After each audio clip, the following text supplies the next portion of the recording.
आने को है, नया जो है फाइनेंशियल ईयर शुरू होने को है। IMF के प्रोग्राम में अभी हुकूमत जा रही है, तो मैं तो अल्लाह ताला से दुआ करूंगा कि पाकिस्तान की आवाम के लिए इसमें कोई रिलीफ हो, पाकिस्तान की आवाम के लिए इसमें आसानियां हो और आने वाले जो दिन हैं वो पाकिस्तान के लिए बेहतर हों। बहुत सारे असीरान हैं हजारों की तादाद में जो बेगुनाह आज भी कैदोबंद की सोबत बर्दाश्त कर रहे हैं। आज साल से ऊपर गुजर गया 9 मई के वाक़ये को हुए में, लेकिन अभी भी उनके खिलाफ जो है कोई एविडेंस नहीं लाया गया। वज़ीर आज़म पाकिस्तान शहबाज शरीफ साहब ने अपनी पहली तकरीर में ये कहा था कि जिनके खिलाफ कोई एविडेंस नहीं है या जो बेगुनाह हैं उनको जो है फौरन रिहा करना चाहिए। तो उम्मीद है कि वज़ीर आज़म उसको अमली जामा पहनाएंगे और वो हजारों असीरान जो आज अपने घरों से महरूम, अपने खानदान से महरूम, जिन्होंने रोजे जो है पाबंद सिलासिल रखे, आज ईद पे अपने घर वालों को नहीं मिल सक रहे, उनके लिए भी अल्लाह ताला आसानियां पैदा करें। जहां मैं हजारों असीरान की बात कर रहा हूं तो वहां मैं बिलखसूस 2 की बात करूंगा। इमरान खान साहब और शाह महमूद कुरैशी साहब।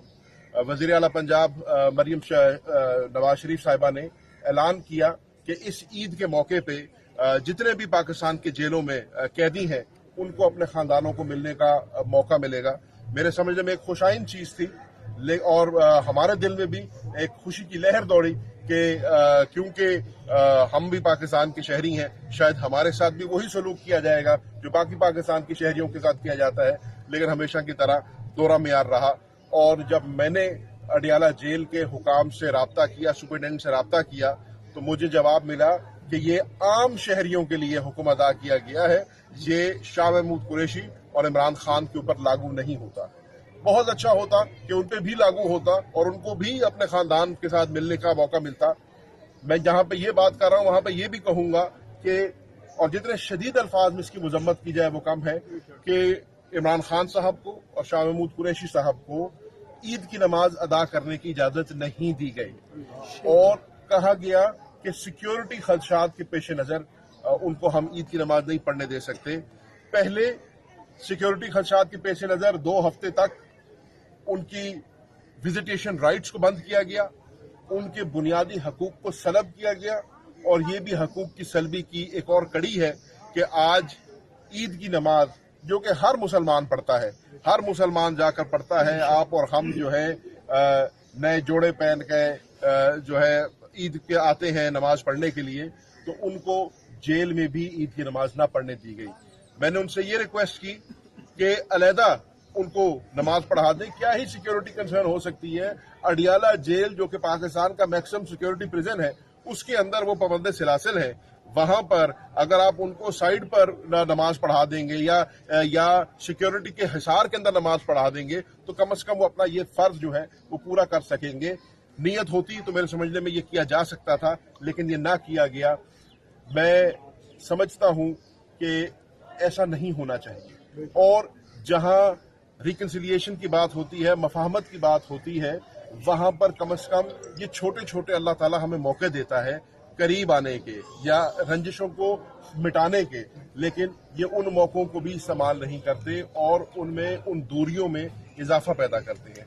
मैं आज ईद के मौके पे तमाम पाकिस्तानियों को मुबारकबाद पेश करता हूं और दुआ गो हूं कि अल्लाह ताला पाकिस्तान की खैर फरमाए, दीन इस्लाम की खैर फरमाए और पाकिस्तान को अमन का गहवारा बनाए और तमाम पाकिस्तानियों के लिए ये ईद एक खुशी का बायस बने और आने वाले दिन जो है वो सबके लिए बेहतर हो। अच्छा ज़ैन साहब, गिलानी खानदान एक दफा फिर इक़्तिदार में और कल चेयरमैन सेनेट बने यूसुफ रजा गिलानी साहब, क्या मैसेज देंगे, उन्हें मुबारकबाद देंगे?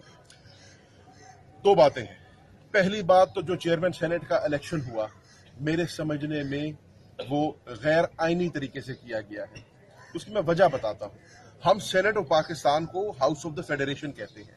सेनेट ऑफ पाकिस्तान जो है वो पाकिस्तान की वफाक का अलामत है।